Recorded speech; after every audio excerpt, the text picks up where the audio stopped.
hauwezi ukawa msanii mkubwa bila kuitwa BASATA, kwa sababu BASATA kwenye sanaa ndio nyumbani. Kwa hiyo kama haujawahi kuitwa BASATA, wewe bado sio msanii. Kwa bahati mbaya sana watu wengi wanamtazamo kwamba ukiitwa BASATA umeitwa kwenye mambo magumu tu. BASATA ni mahali ambako kuna vitu vingi sana positive ukija. Kuna vitu vingi sana vya kujifunza. Kuna elimu ya bure ambayo uko mtaani ungeweza kuilipia, lakini ukija BASATA unaipata bure. Kwa hiyo kama haujawahi kuitwa BASATA, wewe bado hujawa msanii. Okay. Kwa maana yake hauna mabaya, hauna mazuri. Sasa uko kwenye sanaa unafanya kitu gani? Kwa hiyo nafikiri ilikuwa ni habari njema sana baada ya kupata wito wa kuitwa BASATA, nikasema sasa yes, nimeenda kuwa msanii aliyekamilika zaidi. Hii ni ngoma yako ya kwanza tu unaitwa BASATA. Inaleta picha gani kwenye muziki wako?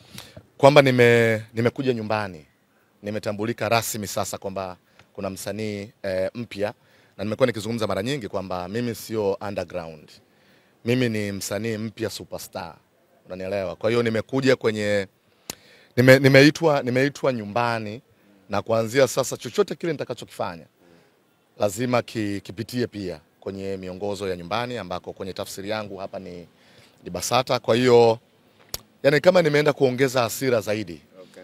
Za kutoka hapa kiende kikanuke. Yani mkinipa dakika chache tu hapa kuna jambo lingine linaenda kutokea muda sio mrefu. Okay, sawa. Kwenye ngoma yako hii mpya, kwa nini Joh Makini na isiwe Baba Levo? Siwezi kufanya kolabo na Baba Levo. Kwa sababu uwezo wake ni mdogo sana. Amekuwa kwenye sanaa kwa miaka mingi sana, hakuna kitu chochote kile ambacho anaweza kaonyesha amekipata kwenye sanaa. Alafu kwa namna ambavyo game imebadilika, Baba Levo ni msanii wa zamani. Yani time imemkimbia, yamebakia huko. Mwendo ni speed sana ambayo hawezi. Hayuko kwenye mizania ya kufanya collab na mimi. Kwa hiyo inabidi ajipange sana, arudi huko K-Town people, labda arudi huko kwa ndugu zake ndio anaweza kufanya chochote. Mimi niko kwenye level nyingine kabisa. Oscar, waliopata nafasi ya kusikiliza ule wimbo wanasema kwamba ule utunzi kabisa kusikiliza ni kama Baba Levo ndio ameweza kuandika ile ngoma. Baba Levo hana uwezo wa kuandika ngoma kama hiyo, na nitakwambia, and I stand to be corrected. Niambie kuna msanii gani mpya amewahi kutoka kwenye nchi hii ndani ya siku moja msanii mpya akapata views zaidi ya 100,000 on YouTube. Nitajie msanii mpya kabisa kwa mara ya kwanza, siku ya kwanza ndani ya masaa 24 akawa na views 100,000.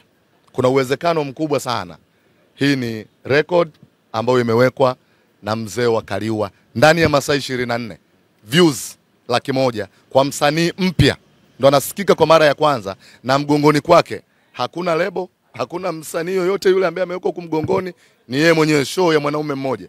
Nitajia hapa. Labda watu wanaweza kusema ukubwa wako ambao unao kwenye industry ya utangazaji huenda ndio ambayo imekupa kama lift. Mimi nina ukubwa wa utangazaji, lakini nina upya wa sanaa.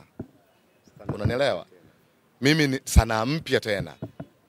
Mimi nina ukubwa kwenye media, utangazaji na uandishi wa habari, lakini sina ukubwa huo wa kwenye sanaa ya uimbaji. Wakati kikao kikiendelea na Mheshimiwa Mapana akiwa anaiplay ile nyimbo, nikakuona ukawa mtulivu sana. Ulikuwa unawaza nini? Mniombee. Yani nyimbo ni mniombee. Wanaposikiliza watu wenye mamlaka, sisi wengine inabidi ni dua tu kwamba mniombee, kwa sababu ndicho ambacho kimeimbwa. Na ndio maana unaona hata wakati Dr. Mapana ameniuliza, ule ndio msingi wa ule wimbo. Wako watu wengi sana wanafanya maovu kwenye jamii yetu, na hatutaki kusema ukweli, kwa sababu kuna namna tunataka tufiche watu wasiujue ukweli. Hata huo umekosa namna gani, bado una nafasi mbele za Mwenyezi Mungu. Ule wimbo unazungumza ni dhambi tupu kuanzia mwanzo mpaka mwisho wa wimbo. Na tunaambiwa pia kwenye vitabu vitakatifu kwamba mwanadamu sio mkamilifu. Na ndio maana kwenye kila dhambi niliyoitaja, kama kwa lugha ya picha, mbele yake ulikuwa unaona kama napiga magoti kwamba hii ni dhambi.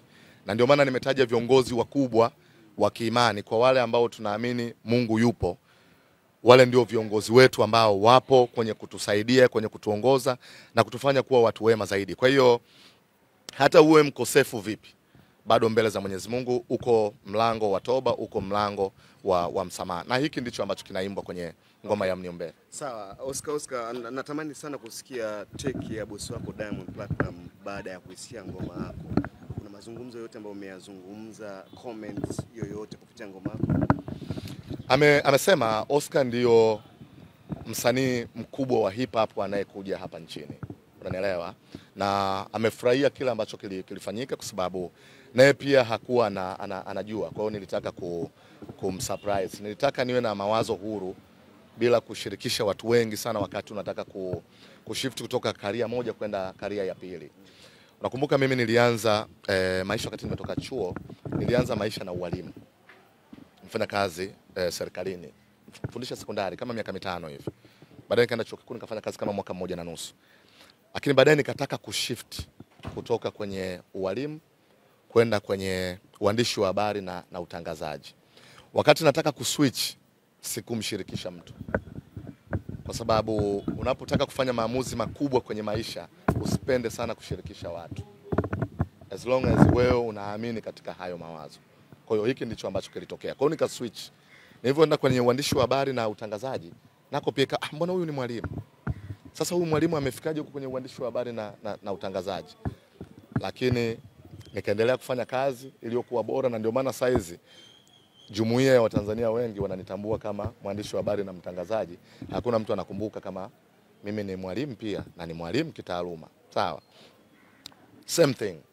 Wakati nataka kuswitch kutoka kwenye uandishi wa habari na utangazaji na kwenda kwenye career nyingine, sikutaka kushirikisha watu. Nilitaka ni switch kwanza, baada ya kuwa kila kitu kimeshakaa sawa, alafu ndio naweza nikawaengage watu. Kwa mfano niwape tu habari njema ni kwamba tayari kuna nyimbo 20 ambazo zimeisha kamilika kwenye kila kitu, na kwa mwongozo ambao nimepewa leo BASATA. Kwanza naenda kukamilisha usajili. Nilikuta nimeuanza kabla ya kuachia hii nyimbo ya Mniombee, kwa sababu nilishauliza na nikaambiwa utaratibu. Wakati nimekuja hapa kutaka kufanya hiyo registration, tulikuta mtandao uko down. Na tayari ile nyimbo nilikuwa nimesha process kwenye platforms. Unajua kipa siku kadhaa wimbo utakuwa umetoka, ndio maana wimbo umetoka kabla ya kufanya huu usajili. Lakini leo sitotoka hapa mpaka usajili huo umekamilika. Nitakuwa nimelipa pia na ada yangu hiyo ya mwaka ili kurasimisha hiki ambacho nakifanya. Na baada ya hapa ni tuone sasa hizi ngoma 20 tunazifanyaje kuzipeleka kwa wananchi waende kupata burudani. Okay, na natamani kufahamu kitu kimoja kutoka kwako. Swali la mwisho samani, lakini Oscar umeamua kuingia kwenye muziki ili ufanye nini? Kazi ya muziki ni ile. Ni kuelimisha, ni kuburudisha, ni kuonya, kwa sababu muziki ni sanaa. Kwa hiyo nimeingia kwenye muziki ili nifanye kazi ya sanaa. Nikiwa mwandishi wa habari na mtangazaji sifanyi sanaa, na nafanya taaluma.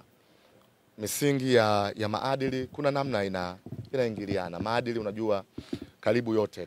Ukienda Mimi naitwa Juma, mmiliki wa magari ya usafirishaji wa mizigo na abiria. Natumia Bima Pap kwa sababu inaruhusu kuweka TIN namba yangu wakati wa kununua bima. Inafanya iwe rahisi kudai vati kutoka TRA kwa kutumia hati hiyo ya bima. Uwezo wa kupata mkopo bwana. Hii inasaidia sana kugharimia mambo mengine ya uendeshaji hata kama bajeti inabana. Tumia Bima Pap kwa kupiga *150*51 alama ya reli, au kwa WhatsApp tuma neno Bima Pap kwenda namba 0764166066 ujipatie bima. Bima Pap, urahisi wa maisha.